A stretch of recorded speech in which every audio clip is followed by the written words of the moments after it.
Good afternoon, Josh. We're down here at Bavarian today with an extremely high mileage example of an X5 here. How many miles are on this thing, and what are we looking at? 368,000 miles.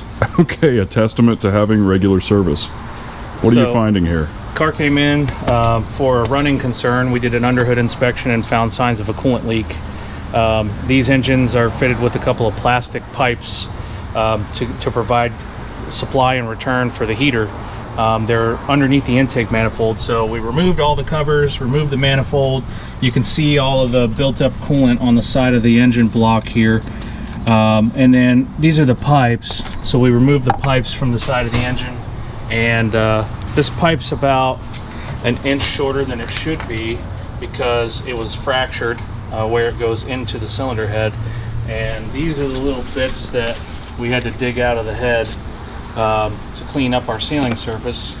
And this is our new pipe, so you can see it's about an inch longer and has 2 O-rings on it. So we're gonna get this sealed back up. It's a pretty critical leak. This leak, you might not see coolant making it to the ground because it'll evaporate on the side of the block, but it can cause the car to suck air in to the cooling system, which will cavitate your water pump and cause the car to overheat, even though it may not show it on the dash. Awesome. Well, thanks for the information, Josh. Yeah, no problem.